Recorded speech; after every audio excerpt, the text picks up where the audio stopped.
Am I the jerk for telling my husband Happy Father's Day on Mother's Day because it felt like I was doing it all alone today? Posted by you/temporary_try_737. This morning, I woke up early to order myself coffee so he could take our son to pick it up and surprise me.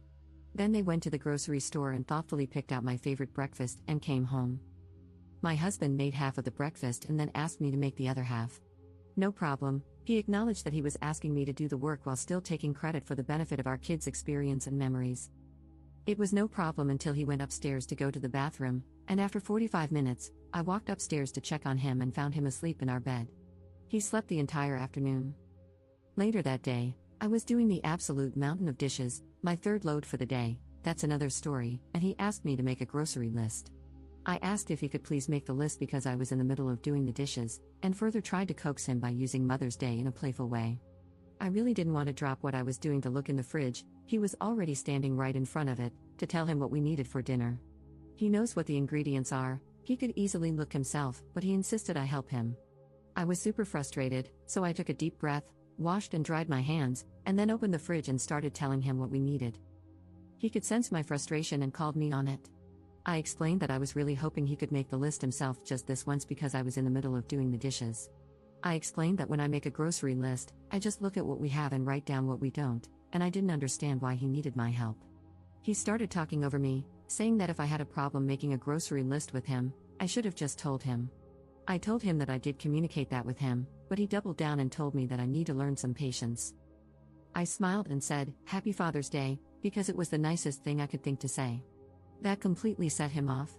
He went off on me, refused to get ingredients to make our dinner, bought dinner only for himself and our kids, and has been giving me the silent treatment for over an hour.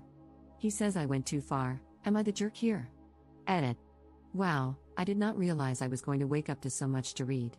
Thank you for all of your feedback. I have been enjoying my self-brewed coffee this morning and taking in your responses. I have a lot to look over and think about. I know divorce is the obvious answer. Edit 2. No, divorce isn't the obvious answer for this specific incident. Edit 3. I mean, the idea of divorce is not solely based on this one specific incident. Several people have commented, thinking everyone is jumping to divorce based on this one situation. It is more complex than just this one day. No, I'm not using Reddit as a poll to decide whether or not to leave my marriage. Both of our mothers are dead, unfortunately. Our children are 6 and under. It is common for parents to help and facilitate the day. 6-year-olds and toddlers can't be responsible for celebrating their parents. I didn't expect anything from him. I know it's just a Hallmark consumerism holiday. People who have commented are correct in saying that this incident is just representative of every other day, but it was magnified by the fact that Mother's Day was a particularly crappy day to choose to be particularly crappy. I felt like maybe I was the jerk for making the petty comment. I am neurodivergent, and sometimes I have trouble picking up on whether I did something wrong that I didn't realize was wrong to say or do. I appreciate all of the anecdotes about your strength and ability to move forward after leaving an exhausting marriage. It is inspiring. Update 2 days later. Since Sunday, I have not lifted a single finger for baby Sinclair, my internal nickname for him. Unless it directly impacts our kids, every time he asks for my help or wants me to do something for him that he can do himself, I just use my absolute sweetest voice to let him know he doesn't need my help and that I believe in his ability to complete the task himself. Then I smile and walk away. The third time I did this, he said I was making him uneasy. I couldn't help but LOL, which made him announce that he felt even more uneasy. I know it wasn't kind, but I calmly told him he is a pathetic human. I told him I'm sorry it has to be me, but someone in his life needs to tell him to grow the F up. I told him I care about him and love him, but I will not tolerate being treated with disrespect even one more day. He said I am abusive. The actual audacity. I spared the divorce conversation, for safety reasons and because I have said many times before that I want to leave, but financially, it isn't possible right now. Side note, I tried to leave last year because he was making me feel unsafe, and his behavior was erratic. I went to the emergency room during a mental breakdown and told them about the abuse, which they noted in detail on my file. They asked about any plans to escape, and I told them I had it covered and answered their questions about my plan. I had been planning our escape for a year leading up to that moment. They told me they had to document the reported abuse in my file. I asked them to check my chart to make sure it wasn't tied to his account. They looked at it in front of me and said they had made sure he wasn't on my emergency contacts or attached to my chart in any way. But then guess who got an email with my chart notes detailing his abuse and my exit plan before I even got home? I had to cool things down and start over with a new plan that I kept entirely to myself. However, at that point, he knew I had saved up money to leave, so most of my savings were depleted within a couple of months. I eventually left with our kids with far less savings, and it didn't take long for me to realize I could not sustain the cost of my original bills, still in my name, and new bills, in addition to legal assistance and the overall cost of starting over. Our leaving caused him to spiral, and he went back to therapy. Soon after, we started to dip our toes into visiting each other, mostly because I didn't want to leave our kids with him. We stuck to outdoor public activities as a family. He has always been able to wear me down and talk me out of a divorce, and this time was no different. Even though I know I'm not an anomaly, I felt ashamed and like a complete failure for going back. Surprisingly, he never actually changed, sarcasm, of course. End of side note. Anyway, back to the present day, I began to gray rock to throw off his cycle of attempting to rope me back into the argument from the other day.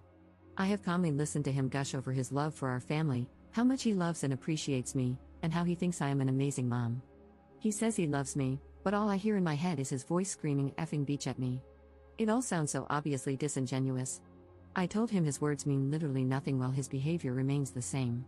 It's like saying waffles have legs. It sounds unbelievable, and if I don't see it with my own eyes, I'm not believing it. I told him that regardless of whether we stay together or not in the end, we need to go back to therapy, both together and separately. I told him he needs to take steps today to move forward with therapy and treat his mental health appropriately. He agreed, but no evidence of walking waffles yet. I'm surprised at my ability to completely refuse to do anything he can do himself. I'm even more surprised that he's actually doing the tasks himself. I have tried this before, and he ultimately bullied me into doing the task. Not this time. He keeps complaining about his results in ways that are so juvenile and manipulative, always leaving the impression that if I had just done it for him, it would have been done correctly. I just smile and tell him he did a good job with the task and that it sounds like he needs more practice. Eventually, it will become second nature. I can feel his attempts to make me miserable, but it is rolling right off of me, at least for now. I cannot express enough how much I appreciate the support and validation here. I appreciate the married people who have shared what their day was like on Sunday, and every day, as a healthy couple. For those of you who have asked why I am taking to the internet with this in the first place, I have been isolated from my circle for so long that my relationships no longer exist. I have limited family, and no family nearby. My mom is dead, my dad sucks, my siblings mostly suck. I have no friends. I work virtually and don't have friendships with my coworkers because we rarely socialize or have opportunities to bond. I don't have many opportunities to interact with adults. Isn't that the beauty of the internet? Despite my logical brain, years of gaslighting, along with my neurodivergence, have sometimes made it feel impossible to trust my own judgment.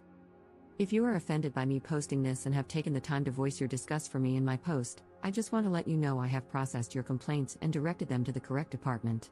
Thank you for your feedback. Second update 1 month later. A lot has happened since my original post.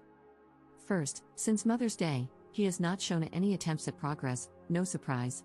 He has lost his control and repeatedly called me a effing beach and other awesome pet names over his minor irritations with me. Example, I asked him if he wanted my help bringing in the groceries.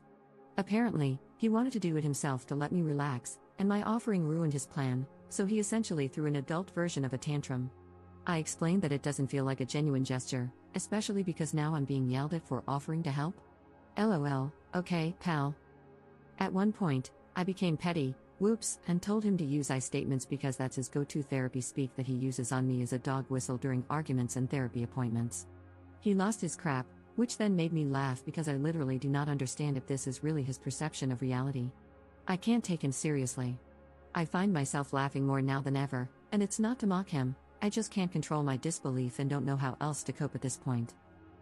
Second, I have realized that while I do love and care about him, it is clear that he does not respect me as a person, a mother, or his partner. He doesn't respect our kids. I can't realistically continue living with someone who tries to control my entire life. What kind of life is that to live?